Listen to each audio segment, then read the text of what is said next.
Good morning, everyone, and welcome to the weekend update. It was a rather snoozy market this past week.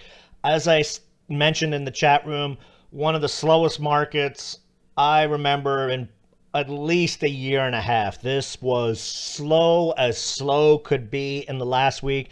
If you look around at the business headlines, you'll also see that, despite the market making all new highs, across the board, Dow, SPY, volumes down substantially. What are the reasons for that? There could be a lot of reasons for it. You have a lot of guys who made a lot of profits last year are now talking to their CPAs and going, I owe how much? You also have spring break going on, a lot of the country opening up, people taking long awaited breaks and vacations as well, with vaccinations rolling out as well. So there's a lot of possible reasons. The main mega reason is probably because this market went vertical from November to February and a pause was going to happen. These kinds of pauses are normal. If you showed up trading during the pandemic, and you're wondering what's going on, this is actually the kind of action we see in normal markets. We see periods of mania, then most stocks go to sleep, and then periods of mania. I started off today with the chart for the 10-year yield. And the reason I'm bringing this up, even though we had a spike back on this on Friday, as I had speculated, the Fed is starting to have some chatter about touching the short-term interest rate market. So that is a positive going forward. There's a lot of headlines out there regarding them letting more firms get into the bidding process. Essentially, when we see that kind of stuff happening, we will see the speculative stocks move. If we look quickly at the Dow chart, just vertical here. Just nothing but up. SPY looks the exact same. Let's look at the Qs, though. That's what we're concerned with. Because when the NASDAQ large cap tech stocks do well, most of the speculative market does very well. Now, looking at this chart here, you can see we finally broke out of this bullish falling wedge here and a huge move up. And you're going, well, you said we wanted to see this chart rally, but we had one of the slowest weeks in a year plus in the market. What gives? And what gives is what kinds of stocks in this indice moved last week, and it was more of the boring caps. Apple was a big mover last week. Not as big a component in the Dow as it used to be. What does have a big position and what does move the market is Microsoft. Look at Microsoft this past week. Huge move on Microsoft. 10% move essentially in a week on this stock. And that's what you see reflected here in the Qs. The stocks that I look at to gauge what's going on in the market. Tesla had a little bit of a pop-up, but it's been consolidating. It's still in a nice uptrend despite all the headlines out there. And then the one that I continue to talk about that I use as a metric for the overall speculative bubblishness in the market is AI. AI continues to head fake, as you can see, over and over and over again, and then dips down again. So this is the stock that I watch. I own it long term. As for trading it right now, I don't like how it's trading. I'm using it as a barometer on the overall health of the speculative market. So that's why I watch this stock. We want to see this stock. Since the sell-off began and this snooze fest in most of the market started, at least in the stocks that we trade, it dipped under its 20-day exponential. That has been going on now since the middle of February. We're 2.5 months in, and the stock has not been able to even touch its 20 days. So that would be my indication here that we are starting to see some mania come back in the market. As a side note, today I checked out my swing account and I looked back at my past performance on this account to see if we've seen periods of this deadness. And lo and behold, September, October was exactly like it has been that we've seen recently. Flatness, deadness for 5 or 6 weeks, and then the action started to pick up. So I'm very optimistic going forward. There's a lot of chatter about the market imploding and selling off and all this stuff. There's just too much money out there. We could be looking at one of the biggest GDP pops in the coming quarters since World War II. So there is a lot of pent-up demand out there. We're just in a slow season right now, and in slow seasons, you don't force trades. You relax, you sit back, you let the trades come to you, you sit on high cash, you play your conviction plays. That's what I do. I've been fluctuating between 80-85% cash and cash equivalents in my swing account for the last 2-3 months. When the time is right, I will start building up those positions. Could be tomorrow, it could be another month from now, but I'm going to be ready to pounce. I don't want to be in a position over trading a dead tape, building losses, and then when the mania comes, being kind of scared, shy, not wanting to trade because I'm going to have to build back all those losses I had, versus sitting back, enjoying the calmness, and ready to pounce when the mania comes. So that's how I approach markets like this. Now, going into this week, Tuesday is the Coinbase IPO. It's going to be a mega direct listing. They're talking 100 billion plus market cap. Crazy valuation for this one. Over the weekend, we've seen the cryptos go nuts, especially Ether. Dog is doing fantastic. Dog is over 7 cents. So there's money coming in. My top event play, I've got a couple of them. The first one I'm going to talk here because it goes along with that Coinbase IPO is GRNQ. Now, GRNQ, before we hopped in, this is one of these ranging stocks. It gets down to the low twos and runs to the threes. Down to the low twos. Right now we're sitting at 274s. If we look at this one here on the daily chart, setting up very, very nicely into the Coinbase IPO. These guys already operate a digital asset platform that lets you buy cryptocurrencies. These stocks should do well this week. We've seen in the last week where stocks with news, good news, and huge events were dead. The volume was gone. The follow-through volume was gone. It was just another sign of a dead market. That should reverse this week with this Coinbase IPO. These peer plays should do very, very well starting tomorrow. MKGI, this is another play in that sector. And even if it did not have the bullishness of the Coinbase IPO, this is a beaten up chart. Negative MACD. This is a bounce chart by itself. A bounce chart with an event is a great setup. DPW is another one. This is a very, very tightly coiled chart. Breakout is a close above the 20-day exponential. That is 341. You can see that here on this chart. It's just getting tighter and tighter each day, ranging back and forth. If we look down here at stochastics, you see there is a downtrend break coming. This stock, if there's a week it's going to break out, it should be this week. Quick mention on CSCW.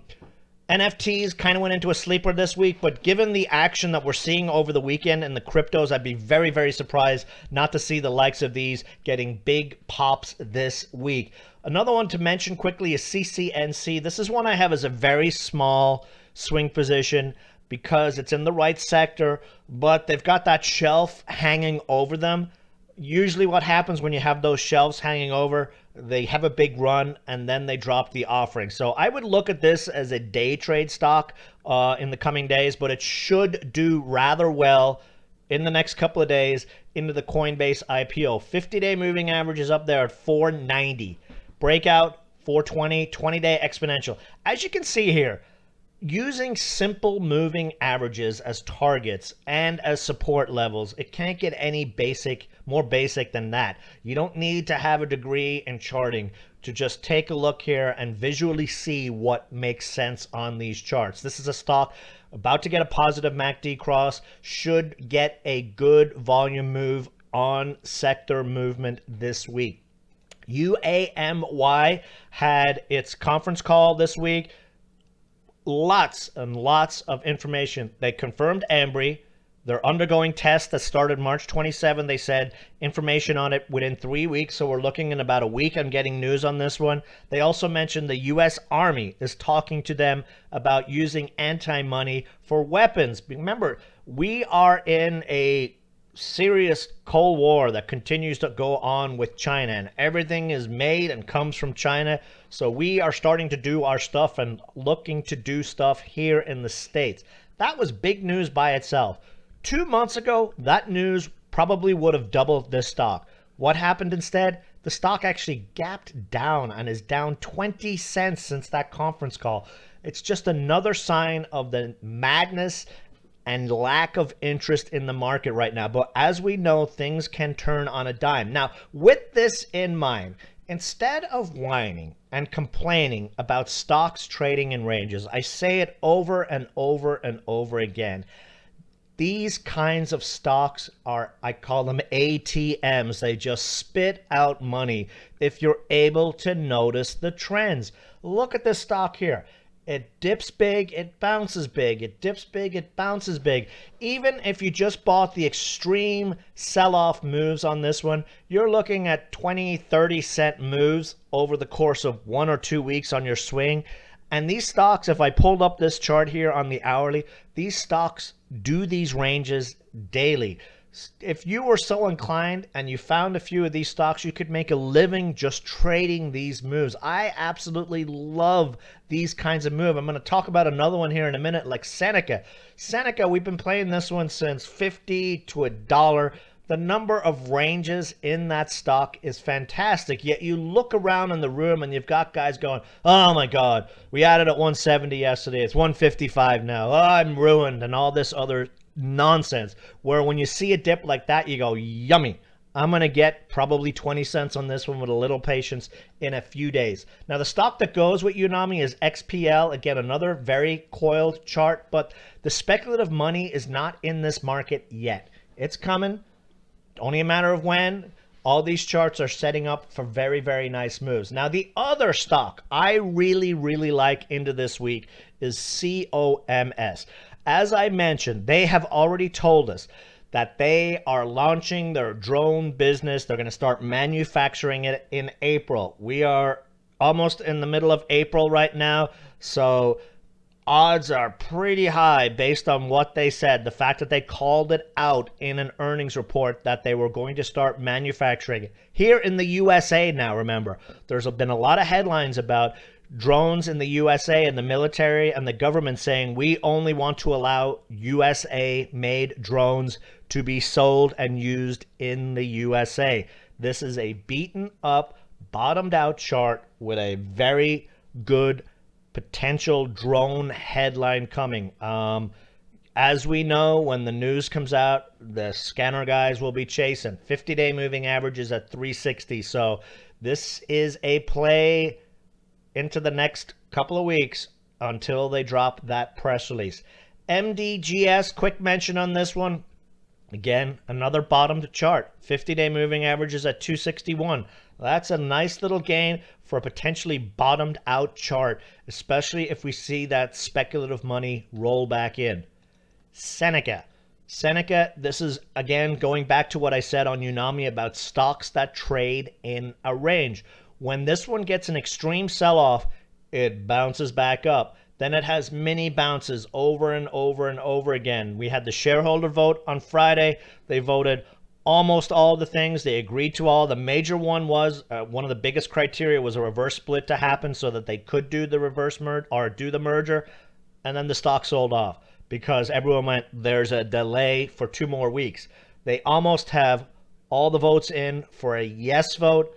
We've seen similar things happen on other stocks. NTN being the most recent, ended up going from 3 to 8 after the merger. So again, these kinds of dips, the key to benefiting from these kinds of dips is not being over leveraged or overexposed in it. This has been a half position market for the last couple of months. When they dip back down and give these entries, you should be able to add them.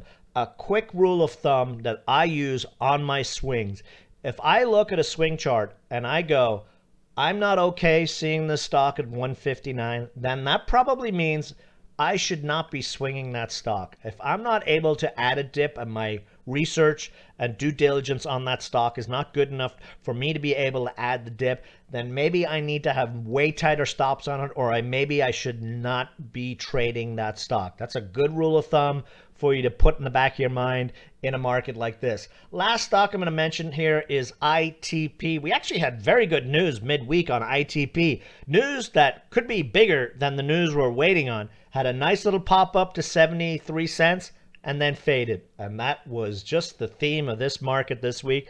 Their biomass, alternative energy plant, nothing.